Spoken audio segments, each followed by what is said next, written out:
Bienvenido a un nuevo contenido de Uninorte Co. No olvides suscribirte a nuestro canal.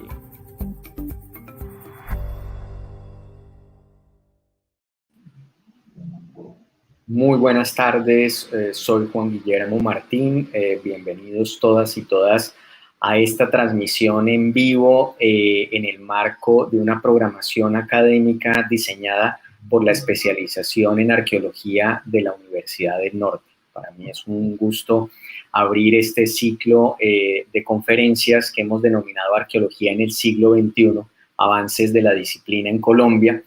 Y en esta oportunidad y para abrir este ciclo tenemos a un invitado especial, debo decir que además todos nuestros invitados son egresados de nuestra especialización. El primero de ellos es Andrés Camilo Beltrán, a quien doy la bienvenida y agradezco por haber aceptado la invitación. Andrés Camilo es antropólogo de la Universidad Nacional de Colombia, es especialista en arqueología de la Universidad del Norte y aprovechando el convenio que tenemos con la Universidad Nova de Lisboa, cursó y se graduó, es magíster en arqueología de la Universidad Nova de Lisboa. También ha desarrollado investigaciones y análisis centrados en los estudios arqueozoológicos y tafonómicos en diferentes regiones de Colombia. Su interés profesional de investigación se orienta a comprender y a evaluar los procesos sociales e históricos ligados a las dinámicas ambientales, enfocados en la relación entre los seres humanos y la fauna, además de los procesos tafonómicos y su influencia en la formación del registro arqueológico. En esta oportunidad nos acompaña con un tema que es bien, o nos va a presentar un tema que es bien interesante, poco estudiado. Yo creo que es el primer caso, en realidad es el primer estudio que se hace por parte de un arqueólogo colombiano, y es el relacionado con los estudios de fauna en los restos de naufragios, en este caso naufragios coloniales. Y por eso creo que va a ser del gusto de todos ustedes, un tema novedoso, un tema en el que Camilo pues viene trabajando hace algún tiempo y que finalmente hace parte o es resultado de su trabajo de maestría. Así que pues Camilo, de verdad que un gusto que nos hayas acompañado en esta apertura del evento. Y pues nada, no queda más que dejarte el espacio para que puedas presentar tu conferencia. Así que bienvenido y todo tuyo el público. Bueno, muchas gracias. Muchas gracias a la Universidad del Norte, a la especialización en arqueología y a Juan Guillermo por la invitación a este ciclo de conferencias. Entonces, bueno, voy a compartir la pantalla.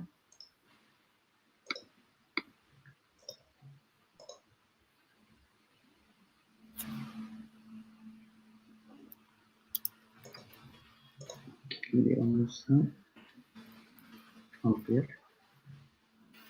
Ya se está viendo, ¿cierto? Sí. Listo. Bueno, antes de comenzar, les comento, este es un análisis derivado de mi trabajo de maestría, en el cual identifiqué y analicé los restos ictioarqueológicos recuperados del pez Iván Gray, ubicado en Isla Terceira, perteneciente al archipiélago de las Azores. Ahora bien, el balance que veremos a continuación podríamos considerarlo como un vistazo general de lo que conocemos acerca de la fauna llevada a bordo en las embarcaciones, sobre todo de aquellas que realizaban largos viajes entre el siglo XVI y XIX, como aquellos navíos que atravesaban el Océano Atlántico de Europa a América y viceversa. Por supuesto, el trabajo no es totalmente exhaustivo y seguramente habrá mucha más información que explorar, pero justamente lo que quiero con esta presentación es introducirlos a este tema. Sabemos que durante milenios los seres humanos se han aventurado a viajar por aguas abiertas por múltiples razones, en las que se puede incluir la colonización de nuevos territorios o el establecimiento de rutas y puntos de comercio. Sin embargo, en estas travesías marítimas no solo se encontrarán involucrados hombres y mujeres, sino también una variedad de estructuras, artefactos, pertrechos y especies animales que cumplieron diferentes roles e interacciones, al interior de un microcosmos tan específico como lo fueron estas embarcaciones marítimas y transoceánicas. Precisamente dentro de esos ítems listados anteriormente, la fauna se destaca por su carácter polifacético, pues si bien es común asociarlos en los viajes marítimos en calidad de alimentos o vituallas, su presencia también puede relacionarse con otros propósitos, por ejemplo, mercantiles o como animales de compañía, a los que podríamos sumarle los productos derivados como objetos personales en hueso, cueros, lanas, huevos, productos lácteos, e incluso de manera indirecta también podríamos hablar de especies invasoras. Cada una de estas facetas se interrelaciona de algún modo con los demás elementos y personas a bordo, lo cual puede generar ciertos atributos especiales en una comunidad poseedora de una cultura marítima específica, caracterizada por su entorno marino circundante y su relación con la embarcación en sí. En ese sentido, la arqueofauna en general, puede velar en esta clase de contextos aspectos relacionados con el tipo de dieta, las provisiones y sustento a bordo, los patrones de preparación, consumo y almacenamiento de alimentos, comercio y áreas de captura, salubridad de higiene en los navíos, relaciones de jerarquización o distinción social, e incluso pueda que hasta aspectos psicosociales, ya que hay relatos históricos que dan cuenta del aprecio que se le tenía a ciertos especímenes al punto de considerarlos como uno más de la tripulación. Aquí, si bien esta imagen es de principios del siglo XX, podemos ver que hay una relación estrecha entre estos marineros de la Royal Navy tenían sus propias mascotas cuando estaban embarcados en una península turca. Bueno, no obstante, y al igual que sucede en contextos terrestres, en contextos subacuáticos también se observan los típicos problemas de conservación, recuperación y publicación que afectan a los restos arqueofaunísticos. Estas problemáticas yo las he clasificado en 3 planos principales. El plano subjetivo, que depende de, 1, la pregunta y la planeación de la investigación, ya que puede que el investigador ni siquiera contemple la recuperación de restos faunísticos. 2, la publicación de los datos y resultados, ya que puede que se anexen como una simple lista, se omitan taxones o ni siquiera se publiquen al respecto. 3, conservación de los restos óseos, pues depende en cómo el investigador preserva el material faunístico. Y 4, las preferencias culturales por parte de los agentes del pasado. Con esto me refiero a la elección que hacen los grupos humanos de descartar o incluir determinados elementos al contexto arqueológico que para un navío podríamos ejemplificarlo con el descarte de restos alimenticios arrojados al mar. En el plano técnico tenemos los inconvenientes en la excavación, como por ejemplo la poca visibilidad o el mal clima, lo cual puede estropear el trabajo de excavación y por tanto inducir a que se pase por alto el material faunístico. 2, la metodología de excavación, que está relacionada con el punto anterior, pues dependiendo de los métodos usados en la recolección puede terminar privilegiando restos de animales de porte grande. Y 3, la ausencia de una adecuada colección de referencia, que es lo que dificulta enormemente la identificación, tanto a nivel anatómico como taxonómico de los especímenes recolectados. Respecto al plano tafonómico, tenemos erosión por corrientes fluviales, acciones de carroñeo y de erosión, y procesos físicos químicos en los que la morfología del hueso se vería alterada. También tenemos contenido del pH disuelto en el agua y la preservación diferencial ósea, en las cuales la presencia original del hueso podría simplemente desaparecer. También las actividades antrópicas y biológicas, en las cuales se alteraría espacialmente el hueso, o sea, su ubicación, e incluso podría resultar fragmentado, ocultando otro tipo de procesos tafonómicos. Cabe aclarar que me estoy refiriendo tal vez a los procesos más relevantes en contextos subacuáticos, ya que puede existir más factores tafonómicos que alteren el registro arqueológico. Pese a estas problemáticas, no es extraordinario el hallazgo de elementos faunísticos en contextos de navíos naufragados, como lo veremos más adelante y como lo vemos aquí en estas imágenes, que son restos óseos recuperados de diferentes pecios. Sin embargo, pues antes de conocer un poco más sobre el hallazgo de restos faunísticos en estos tipos de contextos, me gustaría que primero diéramos un vistazo rápido a lo que nos cuenta la historia al respecto. Si bien a mediados del siglo XX los animales comenzaron a incorporarse gradualmente en los estudios historiográficos como un elemento importante e influyente en la cultura humana, en lo referente a los animales a bordo, más exactamente para los siglos XV a XVIII, los análisis se han destacado por aproximarse con mayor relevancia a la fauna desde un punto de vista alimenticio. Esto puede ser ya que la mayoría de los autores consultados han realizado sus investigaciones a partir de ordenanzas, reglamentos, tratados, obras y manuales de náutica, en los cuales los animales de consumo era un tópico recurrente y la alimentación a bordo un factor importante a tener en cuenta dentro de las expediciones transoceánicas. A pesar de ello, también se cuenta con otros relatos y documentos históricos con descripciones acerca de la presencia de alimañas invasoras, de fauna exótica embarcada como mercancía y de animales tomados por mascotas de compañía. En su función de alimento para la tripulación, la fauna podía presentarse en tres modalidades. Primero, como piezas procesadas en seco, salazón o ahumadas, almacenadas en barriles, toneles y ceroles. Dos, como animales embarcados vivos para proporcionar productos frescos durante el viaje e incluso, de ser el caso, al lugar de destino. Y tres, como fauna adquirida, cazada o pescada por la propia marinería en cualquier punto del viaje, incluidos los puertos de partida y llegada.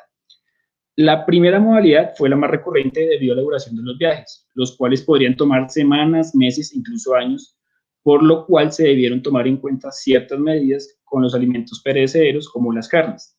En consecuencia, se puede observar en los registros náuticos avituallamientos compuestos generalmente por tocinos de cerdo, cecina o tasajos de carne vacuna y pescado seco o en salazón, los cuales solían acompañar con otro tipo de víveres.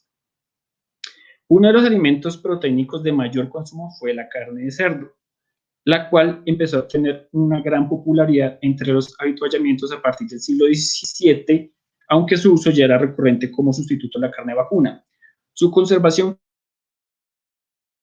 fue principalmente en trozos o rebanadas de tocino y en menor medida en jamones envasados en barricas o colgados de garabetas en las bodegas, como vemos en esta imagen.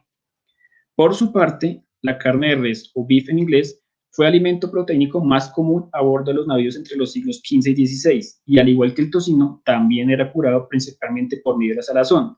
En cuanto a las piezas o cortes, al parecer no existían distinciones en el género o la edad de la res, tal como se percibe en la expedición llevada a cabo por Berardi, quien obtuvo la carne vacuna de 10 bueyes, un novillo y una vaca.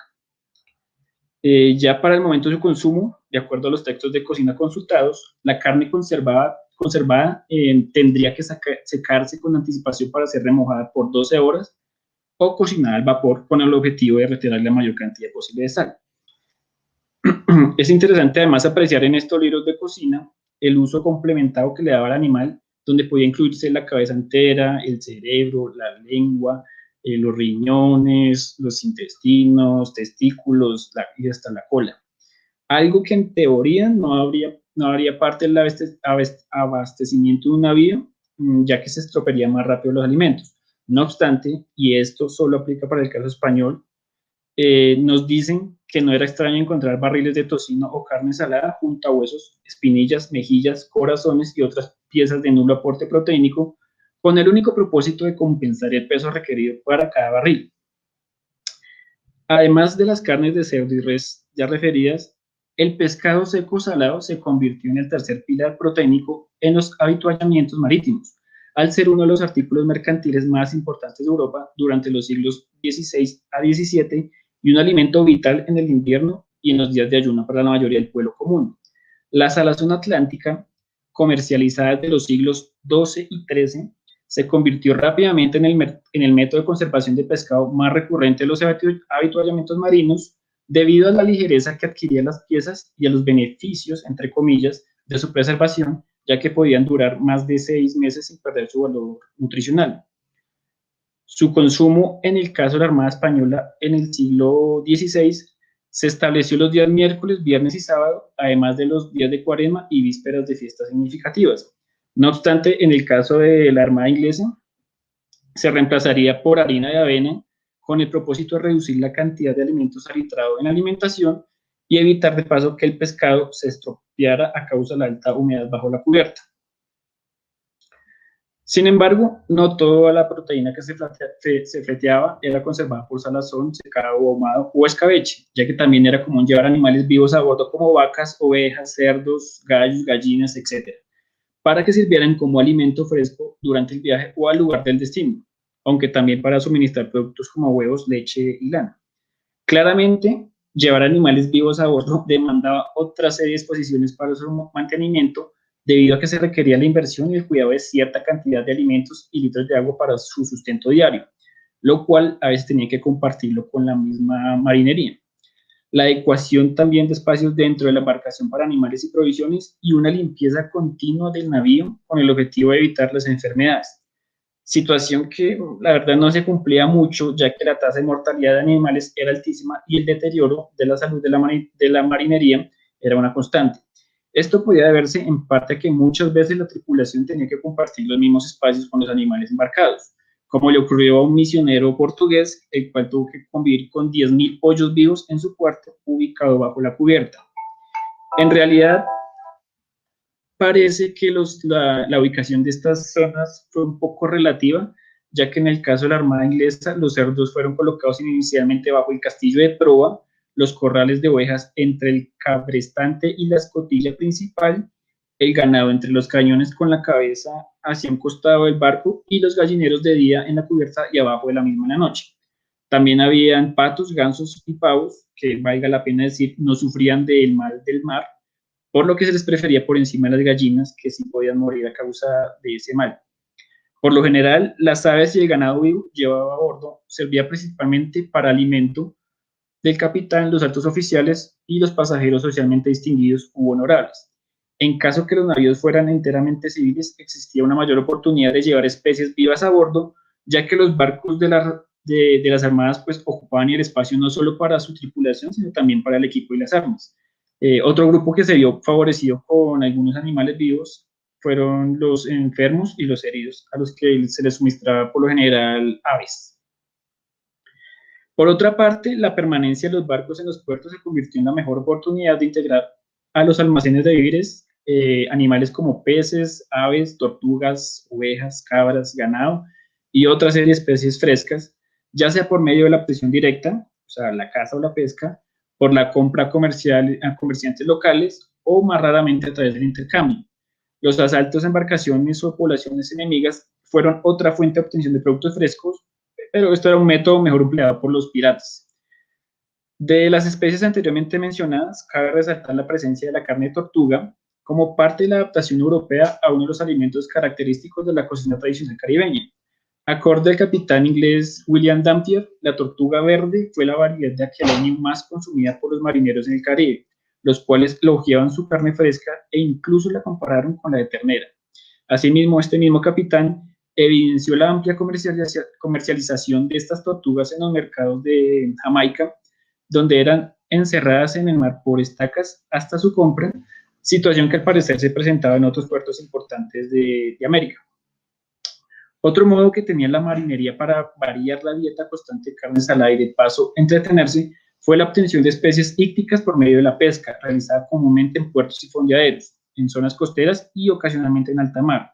En el caso de esta última, pues las posibilidades de caer accidentalmente al agua eran muy altas, entonces era importante que contaran con un clima tranquilo para así poder lanzar algunas líneas por el costado del navío o bajar en pequeños botes de remos para una mejor captura. Ahora bien, gracias al descubrimiento de nuevas rutas marítimas, la optimización en la forma de navegar y mejoras en las construcciones navales, durante el siglo XVI se experimentaría un crecimiento en el transporte de los animales exóticos y singulares a tierras europeas.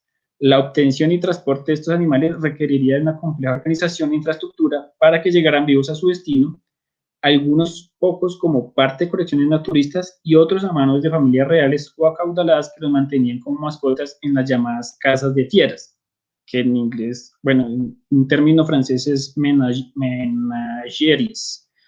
Esto lo hacían a gusto personal, pero también pues, como una forma de mostrar cierto prestigio y grandeza social.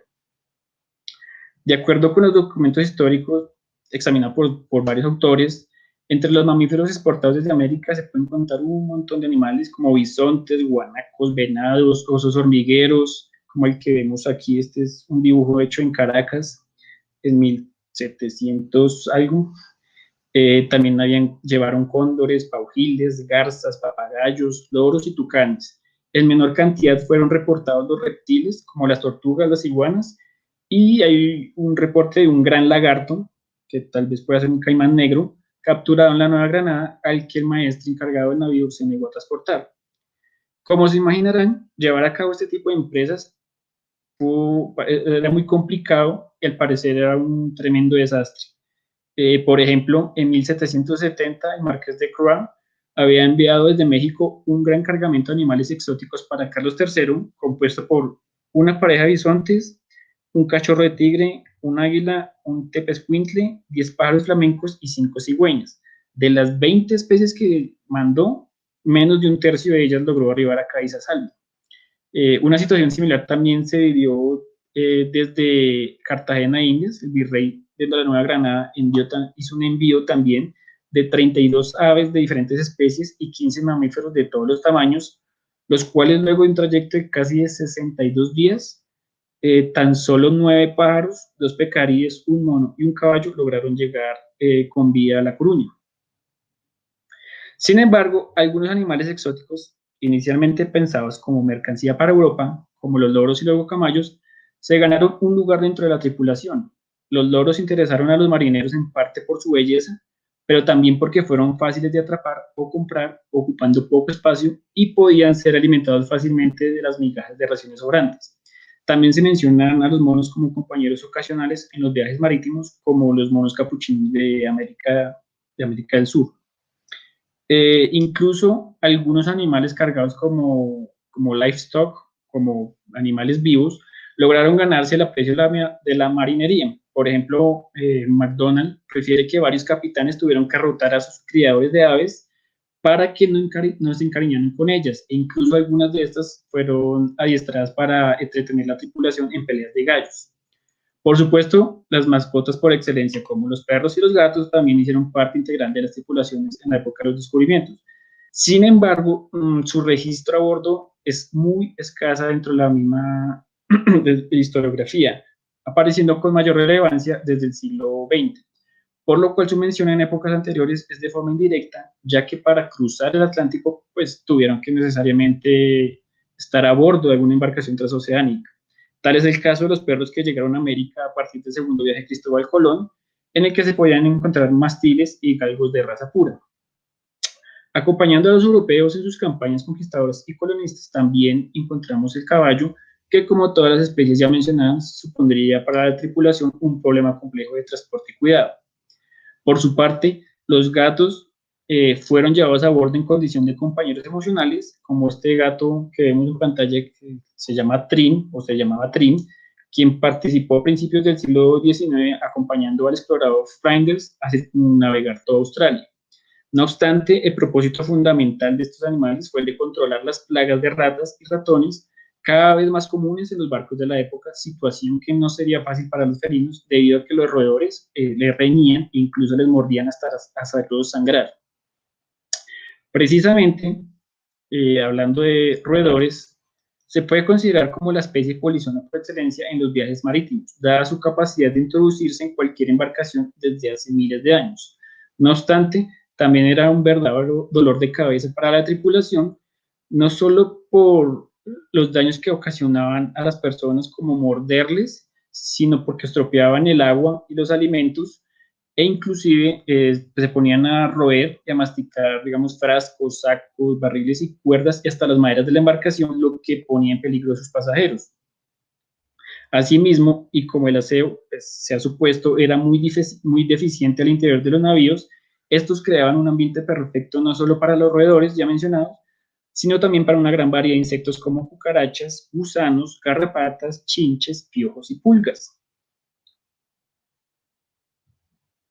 Bueno, ahora, desde un punto de vista arqueológico, dar cuenta de la presencia de fauna a bordo de embarcaciones en el pasado se torna complejo debido a los factores que ya mencioné en un principio.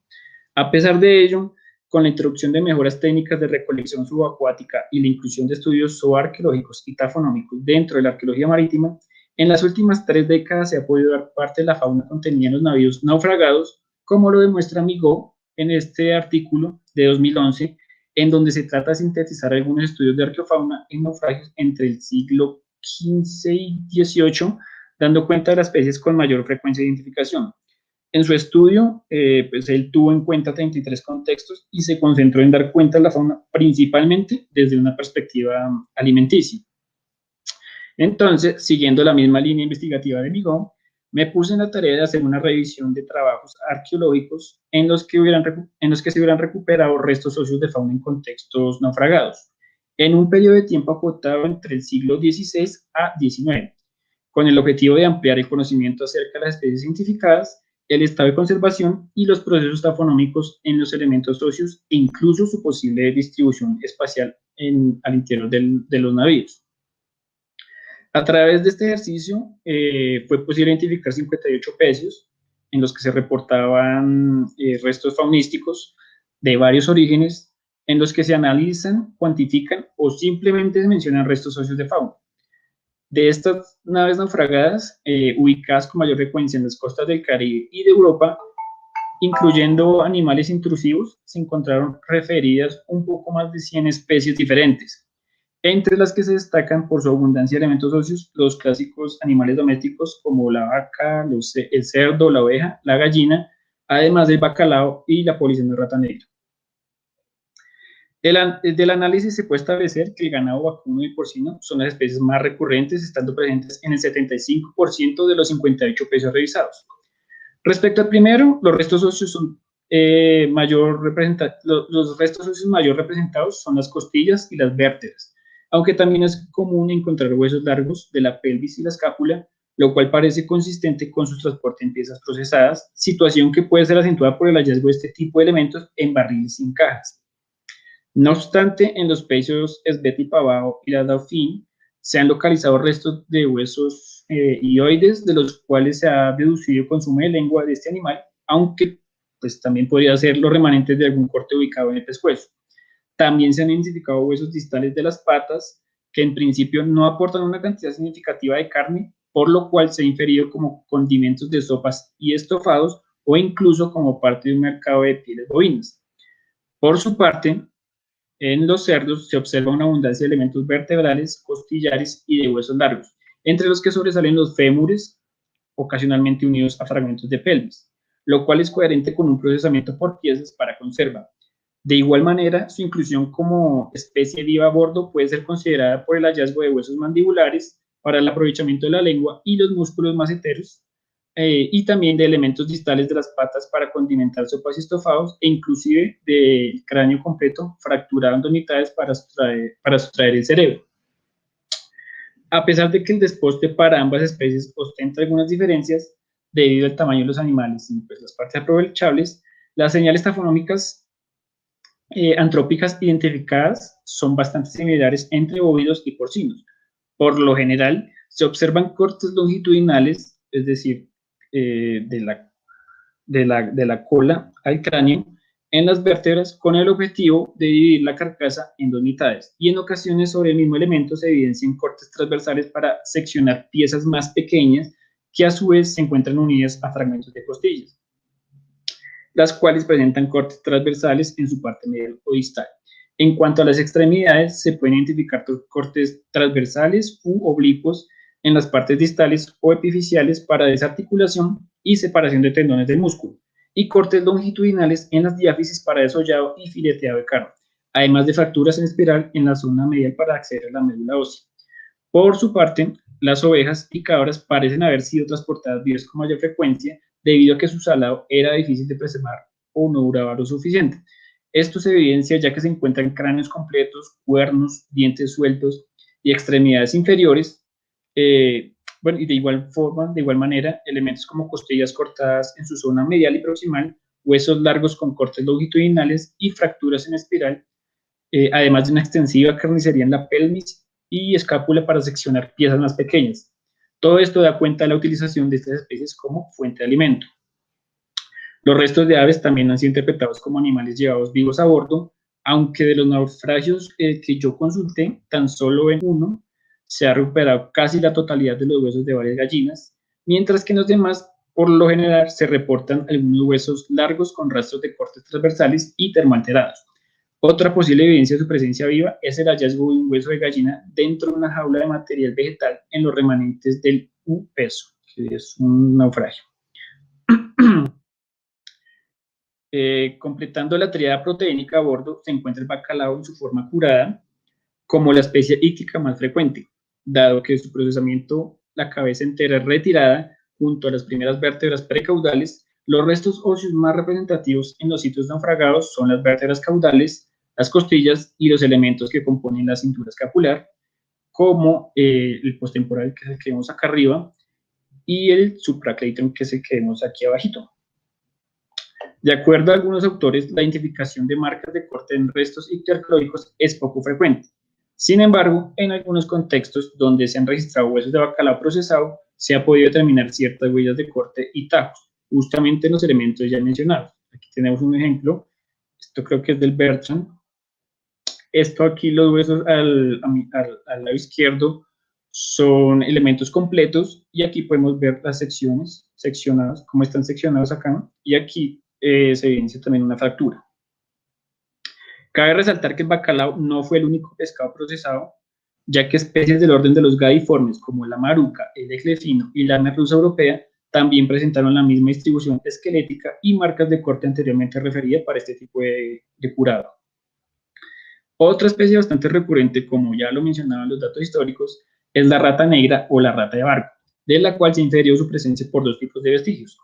La primera se relaciona con la aparición recurrente de la totalidad de sus elementos óseos correspondientes a todas las etapas de la vida, y la segunda con las marcas dejadas por sus dientes incisivos en otros huesos de fauna, mayormente en huesos largos e inclusive en restos de su misma especie.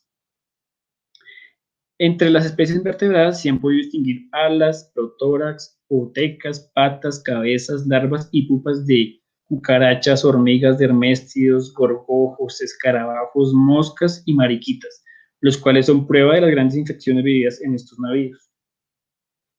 Igualmente se han encontrado restos óseos de caballo, algunos con marcas de corte en costillas para consumo y otras con marcas en vértebras, posiblemente a modo de sacrificio animal por enfermedad. Esto fue inferido sobre todo en Nuestra Señora de Atocha, que es un barco, pues, un pecio bastante famoso. También se encuentran elementos óseos de conejo y liebres jóvenes, además de mascotas como el mono de Gibraltar, el gato y el loro del Dipsy tortuga que tenemos acá, y el perro Hatch del Mary Rose, muy famoso, que inclusive aquí le hicieron una representación en el Museo del Mary Rose. A ellos les podemos sumar corzos, venados y bisontes con marcas de corte, piezas óseas de reptiles como el fémur de cocodrilo en el San John, que está aquí, y varios fragmentos de tortugas marinas y terrestres con huellas de corte y termoalteración. Bueno, de hecho aquí, esto es una asta de venado, y si se fijan aquí tiene marcas de roedores. Este fue encontrado en el pecio Label.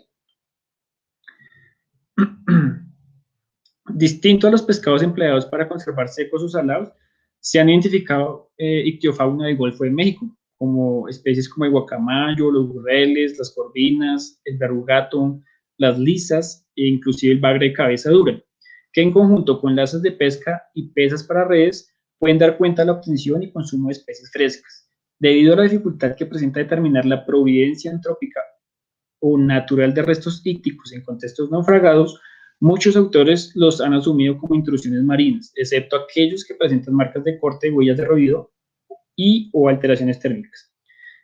Haciéndome un poco de autopropaganda, entre los restos que analicé en Angrade, que son los que vemos en pantalla, se logró identificar dos especies autóctonas del Caribe, las cuales representan más de la mitad del material íctico recuperado. De igual forma, se registraron varias huellas antrópicas, lo que me permitió hipotetizar una probable cadena operativa desde la adquisición hasta el consumo y posterior descarte de este recurso alimenticio.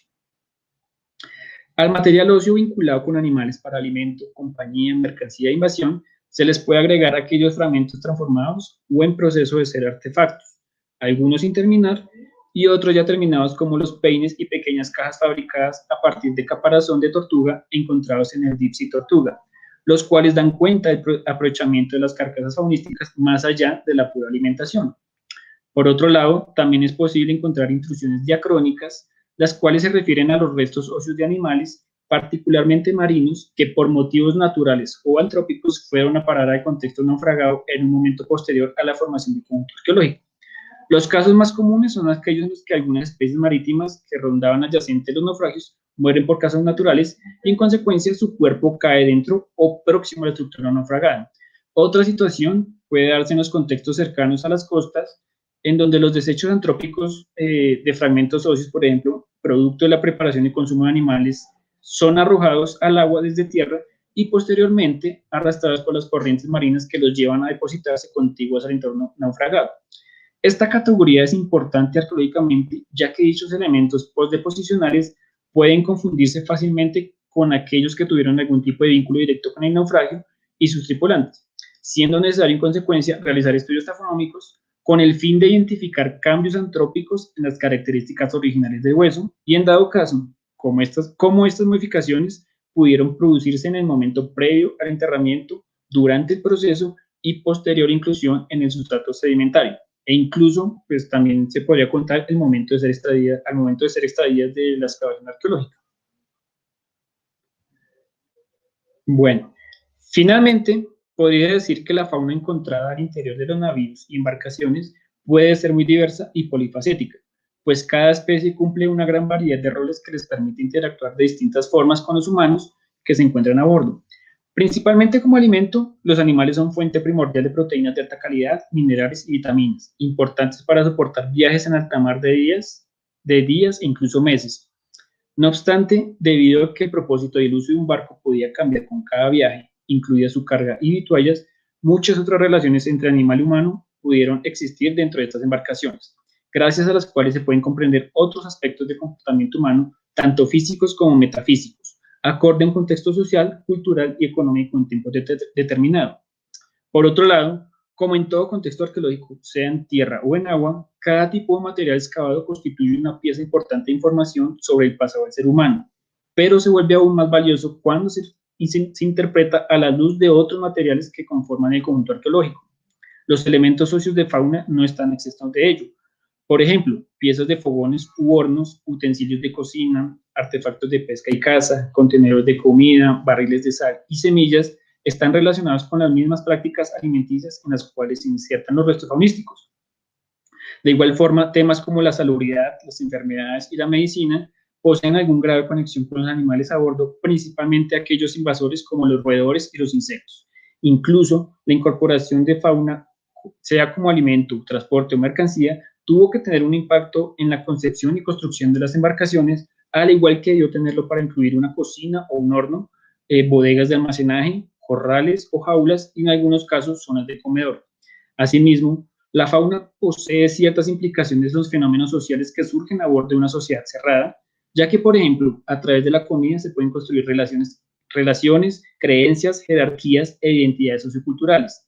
Aún más, se puede ver que bajo una perspectiva donde la cultura material actúa, se debe considerar que en las embarcaciones no solo se transportan bienes y objetos, sino también ideas y nuevas costumbres integradas en las cosas a bordo, entre las cuales la fauna está presente.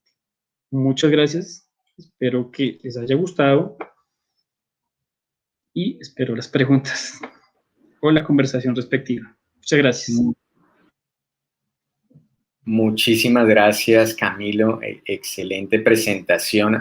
Además, a 45 minutos, una hora, pero estuviste en el punto, 40 minutos de conferencia magnífica, que resumen muy bien y contextualizan muy bien, además, el trabajo que adelantaste para obtener el título de máster en arqueología en la Nova de Lisboa. De verdad que magnífico trabajo. Primero, decirle a todos aquellos que están conectados en este momento que pueden en el chat de YouTube poner sus preguntas, sus comentarios y los transmitiremos y, por supuesto, los integraremos a la discusión que tengamos contigo. Mientras la gente pues se anima a preguntar, Camilo tenía justamente algunas inquietudes. Una, pues, mostrando que, obviamente, primero recalcando que los estudios arqueozoológicos son bastante recientes en el contexto del desarrollo de la arqueología y, por supuesto, lo que tiene que ver con arqueología subacuática, y pues quedó claro en la presentación que tú hiciste de qué tanta información se puede obtener de este proxy que tenemos en los contextos sumergidos. La pregunta que tengo yo, la primera que tengo, está relacionada con las plagas invasoras. ¿Tienes tú alguna idea del impacto que generó el proceso de invasión y conquista del continente americano, de esas plagas invasoras, por ejemplo, en esos contextos que son tan frágiles como las islas de las Antillas y el resto del continente? ¿De eso se ha hecho algún trabajo desde una perspectiva arqueológica, si tú lo conoces? Bueno, en las Antillas como tal no tengo información, pero hay un autor, Armitage. Él desde casi la década de los 90 ha trabajado precisamente con los roedores, y sobre todo los roedores que provienen de Europa, traídos desde Europa en esta época, en los siglos XVI y XVII. Y él tiene, de hecho, un trabajo muy interesante donde muestra cómo se expandieron estas plagas a través de Norteamérica, sobre todo lo que hoy día es Estados Unidos. También es interesante que hace un análisis de diferenciar lo que es la rata de barco, la que les mostré ahorita, y la rata noruega, que es otra que actualmente también pues, ya habita con nosotros en las zonas urbanas.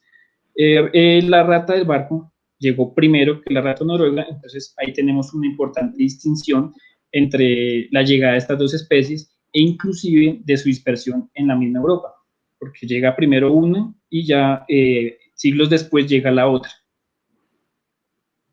Ok. La otra pregunta que tengo, y que a lo mejor la mencionaste y se me pudo pasar por alto, tiene que ver con la colección que tú estudiaste. Es una colección que no es de una excavación reciente. Cuéntame un poco sobre la historia de esa colección, porque de ahí depende de alguna manera la importancia que tienen las colecciones, el buen registro de esas colecciones y el buen resguardo y conservación de las colecciones arqueológicas. Sí, señor, efectivamente es una buena pregunta. Bueno, como les decía al principio, los restos ícticos fueron recuperados del pecio Angra D, que está ubicado pues, en la bahía de Angra, en la isla tercera del archipiélago de los Azores. Este pecio tuvo que ser excavado en 1997, 1998, porque se iba a construir una bahía de recreo en la zona. Lo importante fue que hicieron toda la excavación muy juiciosa, hay que decirlo, bajo mar. Recuperaron pues, material cultural, que se pudo, casi todo, y lo que es la estructura como tal de las maderas del barco, las trasladaron unos kilómetros más adentro hacia el mar, las protegieron con unos sacos de arena y actualmente siguen pues ahí protegidas. Lo interesante es que incluso con el pasar de los años se realizaron proyectos en los cuales se analizó no solo la estructura de la embarcación, sino todos los materiales que se han ido recuperando. Inclusive al día de hoy, pues tuve la fortuna de acceder a esta colección arqueológica. Lamentablemente no pude acceder a toda la colección de fauna, porque también se recuperaron restos de reses, de cerdos y de ratas, pero por cuestiones de que un investigador se quedó con esta colección y no se ha podido acceder, yo tuve la oportunidad de hacer la parte de ictiofauna, y la preservación pues ha sido muy buena. Me parece los huesos están en un estado muy bueno, y es interesante eso porque a pesar de que han pasado casi 23 años desde que lo excavaron, aún hoy en día se pueden seguir haciendo análisis, lo que es interesante de estos contextos, que pueden durar muchísimos años si se hace un trabajo juicioso. Bien, muchísimas gracias. Sí, efectivamente eso es importante y de recalcar, y es que la garantía y la conservación de las colecciones arqueológicas de contextos excavados científicamente, pues requieren una debida almacenamiento y conservación, porque pues está la posibilidad que 20 años más tarde, como es el caso de esta colección, puedan ser estudiados y analizados profesionalmente. Así que eso creo que es un dato relevante, importante dentro de este trabajo. La otra pregunta me voy a atrever a seguir preguntando aquí mientras la gente se anima a preguntar. Tiene que ver con lo que tú mencionabas de la necesidad de tener claro cuáles son esos restos de fauna resultado de la actividad dentro del barco, ya no antrópica, porque puede haber de otro tipo de actividad antrópica, sino que esté relacionado directamente con el contexto arqueológico que se está investigando versus esa otra fauna que llega o que puede llegar ahí por distintas razones. En el caso específico de tu tema, que es el de la ictiofauna, de los peces, ¿cuáles son los criterios a tener en cuenta desde una perspectiva metodológica para decir esto evidentemente es resultado de la actividad dentro del barco, de la actividad a bordo, y no simplemente una distribución natural de restos de algunos peces que se murieron por ahí y finalmente quedaron en ese depósito arqueológico? Bueno, sí, principalmente estos restos intrusivos son de especies pues, acuáticas, marinas, aunque también se han encontrado, pues, como vimos en la presentación, un cráneo de zarapito, que es una ave marina, también lo identificaron como intrusión. En el caso de los peces y en el caso pues, que yo analicé, yo me basé en los criterios que se han venido, digamos, compilando a través de la arqueología experimental y de análisis de contextos sumergidos, no naufragados, sino sumergidos de sitios que anteriormente estuvieron en superficie, pero por causas naturales ahora se encuentran bajo aguas. Se han hecho desde casi la década de los 90, se han venido dando unos ciertos criterios, y en el 2001 la doctora Irit Zohar, que es, digamos, como la base de mi investigación, ella creó unos criterios justamente para identificar qué elementos son los que se pueden establecer como parte antrópica, o sea, de una actividad antrópica, y cuáles podrían ser por factores naturales. Entre ellos se cuentan, por ejemplo, bueno, las básicas, que son que tengan cortes, que tengan marcas, cortes, tajos, incisiones, que estén alterados antrópicamente, que tengan fuego, que estén quemados o carbonizados incluso. También depende de la densidad, depende de las especies. Por ejemplo, en mi caso, es muy interesante porque es un navío que está a mitad del Atlántico, en un archipiélago a mitad del Atlántico, y se encontraron restos justamente de especies pertenecientes al Caribe, como son el róbalo y la mojarra rayada. Esas son únicas de aquí del Caribe, o sea, no son migratorias.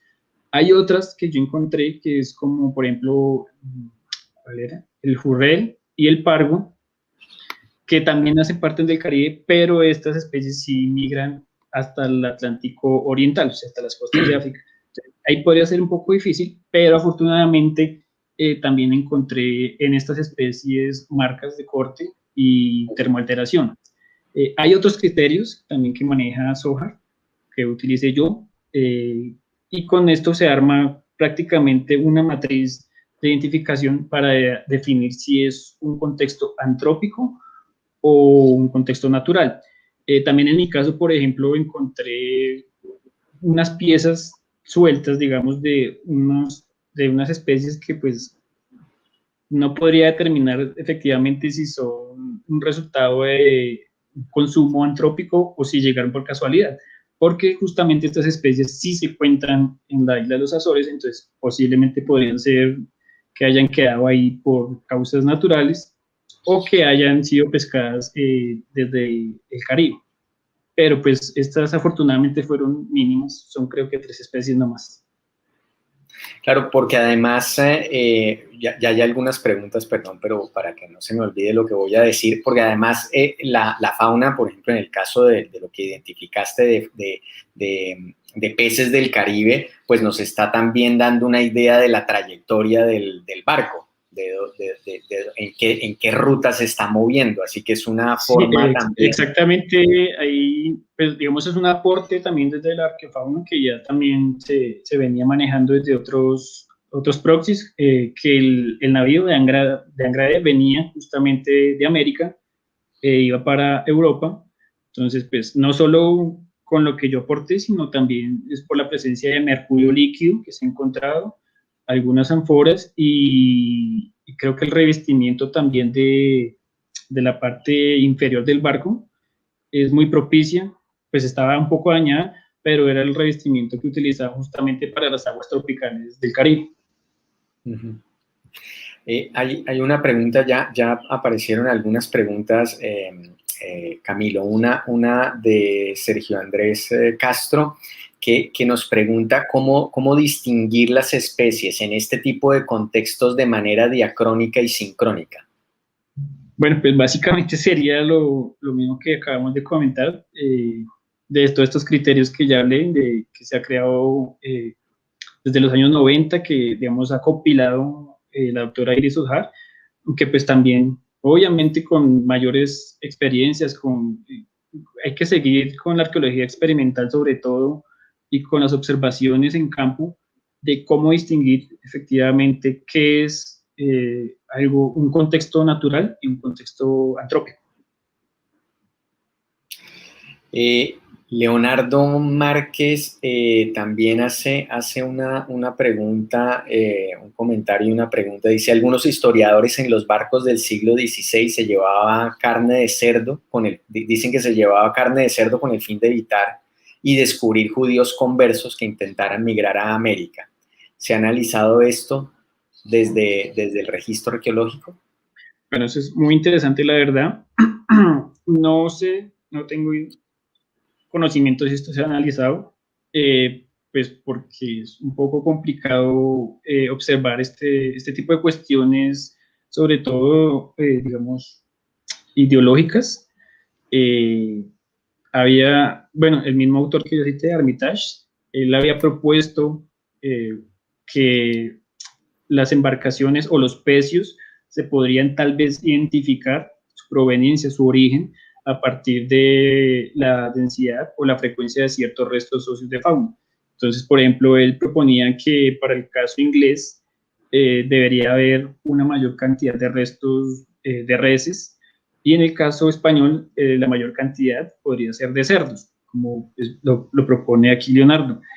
Ahora, realmente que si eso funciona, ese modelo funciona, pues no, aún no está establecido, y lamentablemente el autor pues tampoco desarrolló su idea más allá de lo que planteó. Es un poco difícil lo de las ideologías. Yo, en la experiencia que tuve, intenté hacerlo con la jerarquización, pues tenemos un espacio que a todas luces está jerarquizado. No encontré mayores diferencias en estatus social. Y bueno, pues no sé, tal vez valdría la pena también preguntarse por esas cuestiones que nos plantea Leonardo. Claro que sí. Camilo, ya cambiando un poco de tema y en el marco de este evento que es organizado por la especialización en arqueología de la Universidad del Norte, que entre otras cosas tiene abiertas sus inscripciones, y aprovecho para hacer la cuña, yo quisiera preguntarte honestamente, ¿tu formación en la especialización sirvió para algo? ¿Ha cambiado tu perspectiva del quehacer de la arqueología a partir de haber cursado nuestro posgrado aquí en la Universidad del Norte? No, claro, honestamente, ahí sí, honestamente, sí, la verdad es que yo soy de las personas que creo que uno tiene que seguir aprendiendo constantemente. Es decir, por más maestrías, doctorados o lo que uno tenga, es importante seguir actualizándose con el quehacer arqueológico. Además que la arqueología no es una disciplina estática, siempre está cambiando, siempre se está renovando, más aún con las nuevas tecnologías. Entonces, para mí la especialización fue una gran oportunidad justamente de mirar esas nuevas perspectivas, porque pues, uno sale de la universidad, llega a trabajar y casi que prácticamente se olvida de seguir renovando su conocimiento en la disciplina arqueológica. Además que, pues, gracias a la especialización, pues, digamos, se me surgió la idea de este tema de la arqueofauna en contextos naufragados cuando vi la clase de arqueología marítima con el doctor Betancourt. Y pues por casualidades de la vida resulté también pues trabajando en este tipo de contextos. Entonces pues la verdad, sí, la especialización fue una apertura muy interesante con la cual de verdad, y honestamente sin ser, digamos, barbero, estoy muy agradecido por la oportunidad que me dieron de estar en la especialización. No, bueno, igual si decías algo mal, inmediatamente Camilo Daza, que es el productor, iba a cortar la Ah, transmisión bueno, no, está claro. para evitar malos comentarios. No, en serio, pues que agradezco mucho tus comentarios y por supuesto valoro el interés de 4 ya cortes, casi 40 colegas que se han animado y han decidido cursar la especialización. Ahora terminamos la 4ª corte, vamos a abrir la 5ª en agosto y para nosotros eso es lo importante, abrir las perspectivas, que la gente conozca experiencias que vayan más allá de la arqueología colombiana, que se involucren con otras redes de investigación como lo hiciste tú y que finalmente tengan la oportunidad también de estudiar y continuar formándose como profesionales a través del máster de la Nova de Lisboa o del doctorado de arqueología de la Universidad Nacional del Centro de la Provincia de Buenos Aires, con quienes también tenemos un convenio vigente. Yo creo que eso conviene que la gente lo sepa y por eso también mi interés particular en que este evento lo dedicáramos a nuestros egresados. Espero que no se lo tomen a mal a los que no los he invitado. Yo espero que podamos seguir haciendo un ciclo más amplio y contar con todos los que de alguna manera están haciendo trabajo arqueológico, están marcando la diferencia desde cada uno de sus proyectos, como lo has demostrado tú con este trabajo y con los que vienes adelantando por tu cuenta y otros articulados también al grupo de arqueología de la Universidad del Norte. Así que pues yo no sé si creo que no hay más comentarios. Pues yo quisiera de nuevo agradecerte, Camilo, el haber aceptado la invitación, el haberse atrevido a abrir también el ciclo. Todos estaban ahí, no, yo empiezo, ninguno quería ser el primero. Camilo fue el único que dijo, sí, no hay problema, yo arranco. Empezamos sin duda con pie derecho y pusiste ya la vara alta para los colegas y las colegas que vienen después de ti. Reitero el agradecimiento. Los invito también a los que están aún conectados con nosotros para que estén atentos. El próximo miércoles a las 5 de la tarde vamos a tener a Ancísar Sánchez, que nos va a hablar sobre el registro de unidades de vivienda prehispánicas, una metodología que ha venido él desarrollando e implementando en sus proyectos de arqueología preventiva y que seguramente será también del interés de todos. No sé, Camilo, si quieres decir algo para despedirte y para cerrar esta conferencia inaugural. Pues reiterar mis agradecimientos a la Universidad del Norte, a Juan Guillermo, a la especialización en arqueología por la oportunidad. Pues espero que se sigan dando muchos más ciclos de charlas como este, porque pues, yo por lo menos siempre he estado pendiente de todos los ciclos de charlas que dan en Colombia, pues como para estar enterado de qué es lo que hacen los colegas. Y bueno, me parece que estos espacios son interesantes hoy en día, pues con todo esto en la virtualidad. Así que pues muchas gracias de verdad. Nada, un gusto de verdad, Camilo. Seguiremos eso, invitando a los colegas que vienen trabajando en el país, haciendo y ofreciendo nuevos datos de la arqueología colombiana. Y bueno, antes de despedirme también quiero invitarlos a suscribirse al canal académico de la Universidad del Norte en YouTube para que les lleguen los las alertas de las conferencias que nosotros ofrecemos, y pues recordarles que el próximo 14 de abril, no me voy a equivocar, a las 5 p.m. hora de Colombia, estaremos nuevamente aquí en la arqueología del siglo XXI, avances de la disciplina en Colombia. A todos y a todas, muchísimas gracias y una feliz tarde. Gracias, hasta luego. Hasta luego. Los siguientes contenidos de Uninorteco te pueden interesar. No olvides suscribirte a nuestro canal.